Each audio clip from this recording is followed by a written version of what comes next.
This is Matthew Cratter from Trader University, and today I want to answer the question, should we freeze Satoshi's Bitcoin? This question comes from Sephiroto123, and his question was, when will the Bitcoin community make the Satoshi blocks immutable and untradeable?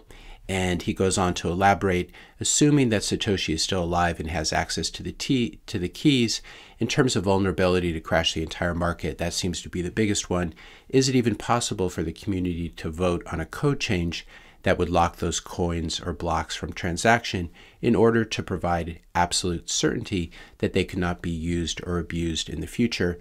I don't see how anyone can claim immaculate conception, referring to Bitcoin's creation, unless those coins are rendered null. And I think it's a fair question. I do believe that it's technically feasible. Bitcoin software could be amended to make it impossible for certain coins to be moved or spent.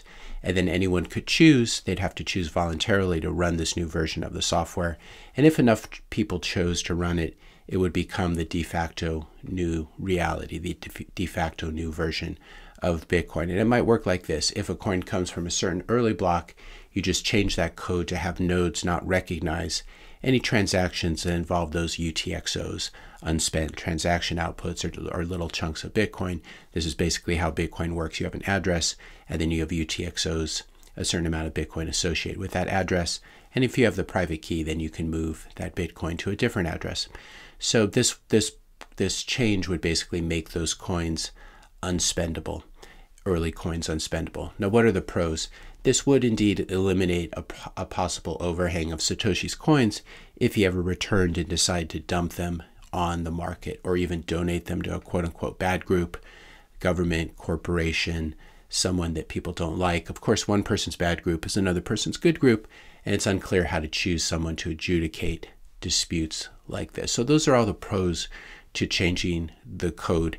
Before I go on, though, I just ask you, if you're enjoying this video so far and finding it useful, to hit that subscribe button, hit the like button, and leave a comment. Now, what are some arguments against making Satoshi's Bitcoin unspendable? I would say the first argument is we don't know for certain which UTXOs belong to Satoshi and which belong to someone else. We can guess, but we don't know for sure. And we don't even know for sure if Satoshi was one person or many people. In fact, there's no such thing as Satoshi's wallet. You may often hear this referred to. There are only these early Bitcoin addresses that receive 50 Bitcoin block subsidy rewards for those blocks being mined in the early days. And the assumption is that many of these belong to Satoshi, whoever he or she was. And this is in excess of, or close to a million Bitcoin is how many people think are in these addresses. But there's no single wallet that contains it, as far as we know. The other problem with this, and the really big problem with doing something like this, making Satoshi's coins unspendable, even if we knew which ones those were, this would set up a precedent of censorship, which I think is a really bad thing. So for example, when Gavin Andresen, who was the early Bitcoin developer that Satoshi passed the project on to, when he came out supporting Craig Wright as Satoshi, should the Bitcoin community have frozen his coins too, assuming we could figure out which of his coins belong to Gavin Andresen? What happens if you're pro-Russia? Should you have your coins frozen in the current conflict? If you're pro-Russia, if you're pro-Ukraine, should you have your coins frozen? If you're pro-China, should you have your coins frozen? If you're pro-US, which is a global bully, should you have your coins frozen? How about if you used to work for the CCP in China, the Chinese Communist Party, but you now live in the US? Should you have your coins frozen because you might still be a spy or still be a communist? Or should you be allowed to keep your coins, and should you be commended for fleeing China and renouncing its system, and thus be allowed to keep your coins? Should we peer deep into someone's heart before we decide whether they are worthy to hold Bitcoin? Should Biden supporters really be allowed to keep their Bitcoin? Should Trump supporters have their Bitcoin frozen? Should people of a certain race or tribe have their Bitcoin frozen? And the other problem, which we keep coming back to again, is how do we even know who owns which Bitcoin? Even KYC exchanges that take all your personal information and track your movements around the chain, and chain surveillance firms don't always know for sure which coins belong to whom, and as such are forced to apply imprecise ownership heuristics. So these are the big problems, knowing who owns the coins, and then coming up with the moral reason for censoring those coins. And in the case of Satoshi, according to this question, it's a practical question. Should we freeze his coins so he can't dump on us? But it ultimately ends up being, in many cases, a moral or ethical question as well, which is really problematic because you don't want to have a centralized authority that makes these moral or ethical decisions for Bitcoin. Now, you can personally run a modified version of Bitcoin Core that refuses to accept any transactions involving certain early Bitcoin UTXOs, but it's very unlikely that the wider Bitcoin community would follow you on this, and I would certainly not follow you on this if you did something like this, simply because Satoshi was a sovereign individual or individuals, and we should respect that. And I think it would be rather an ungracious thing to do something like freeze someone's coins, especially to this God among men, quote unquote God among men, who bequeathed to us the gift of Bitcoin. Remember, Bitcoin is for our friends. Bitcoin is also for our enemies.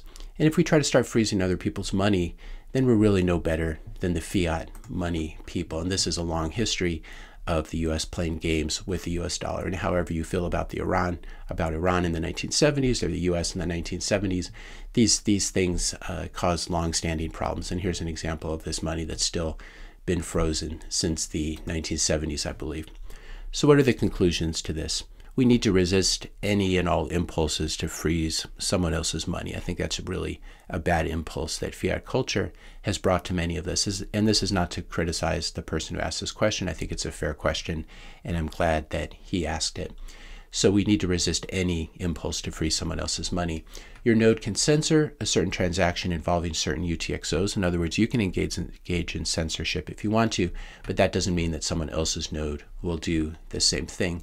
And the same goes for Bitcoin miners. An ideologically driven Bitcoin miner can choose not to include a certain transaction in a block, but then there's likely to be another economically minded, as opposed to ideologically minded Bitcoin miner who will include that transaction in a block for the right level of transaction fee, whatever it makes sense for that Bitcoin miner's cost structure.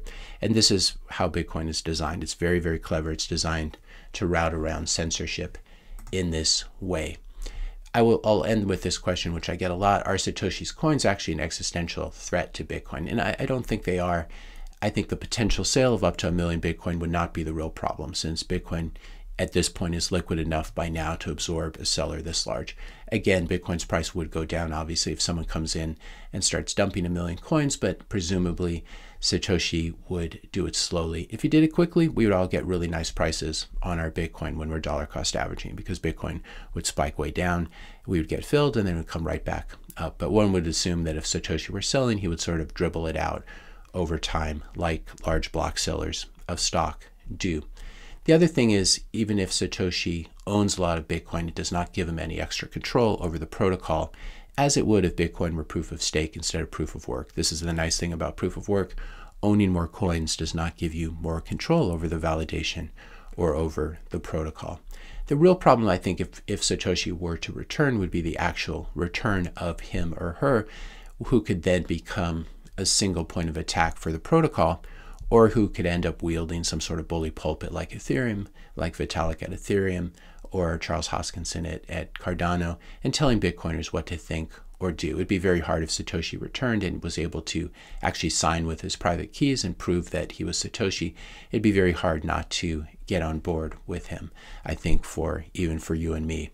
The return of Satoshi could definitely jeopardize Bitcoin's decentralization and neutrality, because Bitcoin at this point, as the SEC says, as common sense says, is a digital commodity. It is a money without an issuer. It's not issued by a corporation or a foundation or a government, and it doesn't have a charismatic leader controlling the development path, as Vitalik does for Ethereum and as Hoskinson does for Cardano. Bitcoin does not require a leader any more than gold requires a leader.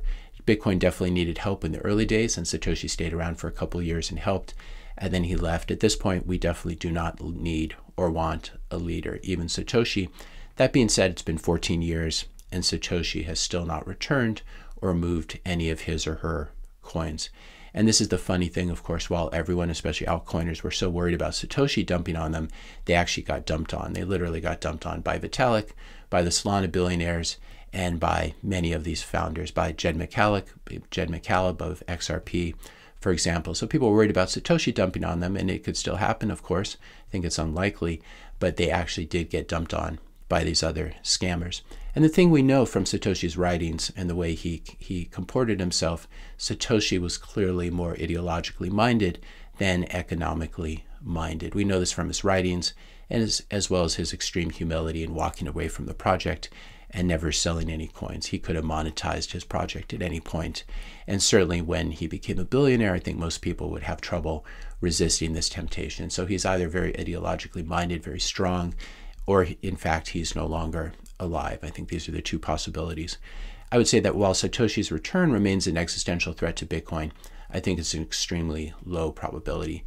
And you have to ask yourself, you can't let the perfect be the enemy of the good, because if you're holding a lot of fiat or other quote-unquote crypto instead of Bitcoin, the odds are actually much, much higher that bad things are going to happen to your money. So it's not a question of doing nothing. You have to hold your savings in a bank account. You have to hold it in physical cash. You have to hold it in gold or stocks or bonds or real estate or crypto or Bitcoin.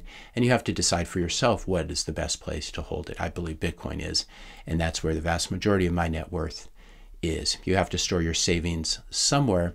Do you trust Wall Street? Do you trust the banks? Do you trust Vitalik? Do you trust Charles Hoskinson? Again, these are questions you have to answer for yourself. And when I ask myself these questions, I even contemplating Satoshi's return, I always come to the conclusion that Bitcoin is still the best savings vehicle around. I'll link to these two articles. Here's Vitalik dumping 25% of his coins. It's funny to see this ad up here, earn passive income on your crypto now. People never learn. And I will also link to this video about Solana, how the Solana billionaires were laughing as they were about to dump on people in November 2021. So if you're in crypto and you're criticizing Bitcoin that Satoshi might dump, the chances are very high that you're being dumped on by insiders in your own coin. If you found this video helpful, be sure to hit that subscribe and like button. Hit the notification bell if you want to be notified when I publish my next video. And let me know your questions and comments in the comment section below. Thanks a lot for watching, and I'll see you in the next video.